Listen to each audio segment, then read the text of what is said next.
ವಿಜಯಪುರ ಜಿಲ್ಲೆ ಬಬಲೇಶ್ವರ ತಾಲೂಕಿನ ಮಂಗಳೂರು ಗ್ರಾಮದಲ್ಲಿ ಒಂದು ಲಘು ವಿಮಾನ ಪತನ ಆಗಿತ್ತು. ನಿಮಗೆಲ್ಲ ಗೊತ್ತಿದೆ ಆ ಸುದ್ದಿ ಅಲ್ವಾ?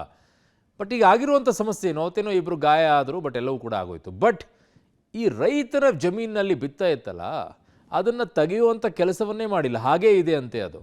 ಪಾಪ ಈಗ ರೈತ ಗೋಳಾಡ್ತಾ ಇದ್ದಾನಲ್ಲ, ರೀ ನೀವು ಹಿಂಗೆ ತೆಗಿದೇ ಇದ್ರೆ ನನ್ನ ಕಥೆ ಏನು ಅಂತ ಅಲ್ವಾ?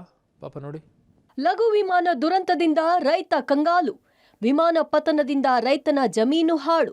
ಬೆಳೆ ಜಮೀನು ಹಾನಿ ಭರಿಸಲು ರೈತ ಮನವಿ. ಕಳೆದ 8ನೇ ತಾರೀಕು ರವಿವಾರದಂದು ವಿಜಯಪುರ ಜಿಲ್ಲೆ ಬಬಲೇಶ್ವರ ತಾಲೂಕಿನ ಮಂಗಳೂರು ಗ್ರಾಮದ ಜಮೀನಿನಲ್ಲಿ ಲಘು ವಿಮಾನ ಪತನಗೊಂಡಿತ್ತು. ನಿಂಬಣ್ಣ ಎಂಬುವರ ಜಮೀನು ಇದಾಗಿತ್ತು. ರೆಡ್ ಬರ್ಡ್ ಎಂಬ ಪೈಲಟ್ ತರಬೇತಿ ಸಂಸ್ಥೆಯ ಜೆಟ್ ವಿಮಾನ ಇದಾಗಿದ್ದು, ಕಲಬುರಗಿಯಿಂದ ಬೆಳಗಾವಿಗೆ ಹೋಗುವಾಗ ಮಾರ್ಗ ಮಧ್ಯೆ ದುರಂತ ಸಂಭವಿಸಿದೆ.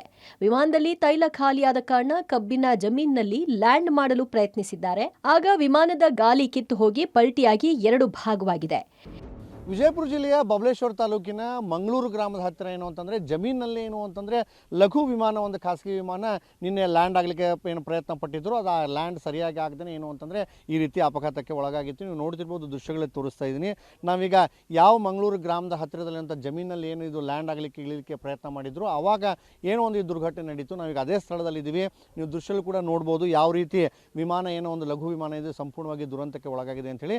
ಇನ್ನು ಪ್ರಮುಖವಾಗಿ ಏನು ಅಂತಂದರೆ ಇದರಲ್ಲಿ ಫ್ಯೂಲ್ ಅಂದರೆ ಇದು ಟ್ರೈನಿ ಒಂದು ಅಂದರೆ ಪೈಲಟ್ ಆಗಲಿಕ್ಕೆ ಏನು ಟ್ರೈನಿಂಗ್ ಬರ್ತಾರೆ, ಆ ಟ್ರೈನರಿಗೆ ಕೊಡುವಂಥ ಟ್ರೈನಿಂಗ್ಗೆ ಬಳಸುವಂಥ ಇದು ಲಘು ವಿಮಾನ ಆಗಿದೆ. ಇದು ರೆಡ್ ಬರ್ಡ್ ಅಂತ ಏನು ಒಂದು ಟ್ರೈನಿಂಗ್ ಸಂಸ್ಥೆ ಇದೆ, ಆ ಸಂಸ್ಥೆಗೆ ಸಂಬಂಧಪಟ್ಟಂಥ ವಿಮಾನವಾಗಿದ್ದು, ಇದು ಏನು ಅಂತಂದರೆ ಇವರು ಕಲಬುರಗಿಯಿಂದ ಬೆಳಗಾವಿಗೆ ಹೊರಟಿದ್ರು.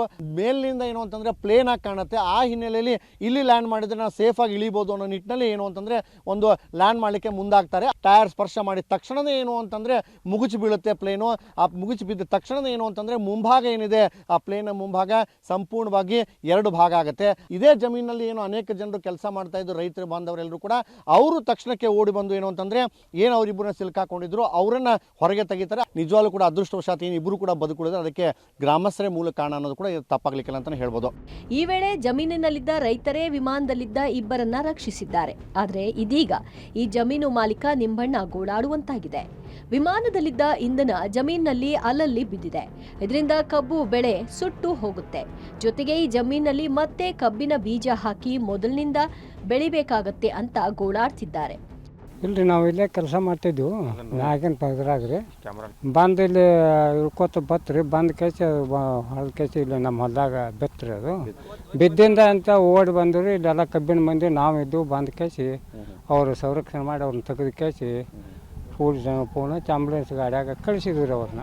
ಇಲ್ರಿ, ಜಮೀನಕ್ಕೆ ಮತ್ತು ಅದು ಈಗ ಅದು ಬಿದ್ದ ಕೇಸಿಗೆ ಮಂದಿ ಅದು ದಟ್ನಿ ಅದು ಎಣ್ಣೆ ಸೋರಿ ಅದು ಇದು ಆಗಿ ಅಲ್ಲಿ ನಮಗೆ ಕಬ್ಬ ಲುಕ್ಸಾನ್ ಆಕತ್ರಿ. ಬಾಡಿ ಹೇಳಂಗಿಲ್ಲ ಅದು. ಹಿಂಗಾಗಿ ಅದು ಯಾವುದೋ ವ್ಯವಸ್ಥೆಗೆ ನಾವು ಮುಂದೆ ಇನ್ನು ಗಳೆ ಹೊಡೆದು ತೆಗೆದು ಮಾಡ್ಬೇಕ್ರಿ ಅದನ್ನು. ಈ ಪ್ರಕಾರ ನಮಗೆ ಲುಕ್ಸಾನ್ ಆಕತ್ರಿ. ಮತ್ತು ಅದಕ್ಕೇನು ನೀವು ಪರಿಹಾರ ಅದಕ್ಕೇನು ಕೊಟ್ಟ ಕೇಸಿ ನೀವು ಏನು ಮಾಡ್ತೀರೋ ಮಾಡಿರಿ. ಅವ್ರು ಯಾರೇನು ಬಂದಿಂದ ನೀನಂತೂ ಯಾರು ಇದ್ದಿದ್ದಿಲ್ಲ ರೀ. ಅವರು ಇಂದು ಯಾರು ಬಂದಿಂದ ಅವ್ರಿಗೆ ಮನಸ್ಸರಿಸಿ ನಾವು ಬೇಡ್ಕೋಬೇಕತ್ತು. ನಮಗೆ ಇದಾಗದೈತೆ, ನಮ್ಮ ಭೂಮಿ ಲುಕ್ಸಾನ್ ಕೊಟ್ಟು ಹೋಗ್ರಿ ಅಂತ ನಾವು ಹತ್ತೇವ್ರಿ. 3-4 ಲಕ್ಷ ತನ ಯಾವ ರೈತರು ಅದಾರ. ಈ ವೇಳೆ ಜಮೀನಿನಲ್ಲಿದ್ದ ರೈತರೇ ವಿಮಾನದಲ್ಲಿದ್ದ ಇಬ್ಬರನ್ನ ರಕ್ಷಿಸಿದ್ದಾರೆ. ಆದರೆ ಇದೀಗ ಈ ಜಮೀನು ಮಾಲೀಕ ನಿಂಬಣ್ಣ ಗೋಳಾಡುವಂತಾಗಿದೆ. ವಿಮಾನದಲ್ಲಿದ್ದ ಇಂಧನ ಜಮೀನಿನಲ್ಲಿ ಅಲ್ಲಲ್ಲಿ ಬಿದ್ದಿದೆ. ಇದರಿಂದ ಕಬ್ಬು ಬೆಳೆ ಸುಟ್ಟು ಹೋಗುತ್ತೆ.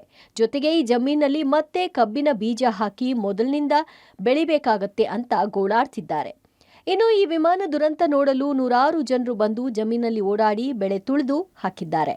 ಒಟ್ನಲ್ಲಿ ವಿಮಾನ ದುರಂತ ಒಂದು ಕಡೆ ಆದರೆ ಇನ್ನೊಂದು ಕಡೆ ಜಮೀನು ಮಾಲೀಕನ ಬೆಳೆ ನಷ್ಟ ಮತ್ತೊಂದು ದುರಂತವಾಗಿದೆ. ಜಿಲ್ಲಾಡಳಿತ ಅಥವಾ ರೆಡ್ ಬರ್ಡ್ ಸಂಸ್ಥೆ ನಷ್ಟ ಭರಿಸಿಕೊಡಬೇಕು ಅನ್ನೋದು ಸ್ಥಳೀಯರ ಆಗ್ರಹವಾಗಿದೆ. ವಿಜಯಪುರದಿಂದ ಕ್ಯಾಮರಾಮನ್ ಸುನಿಲ್ ಜೊತೆ ಪುರುಷೋತ್ತಮ್ ಕುಲಕರ್ಣಿ, ಪಬ್ಲಿಕ್ ಟಿವಿ.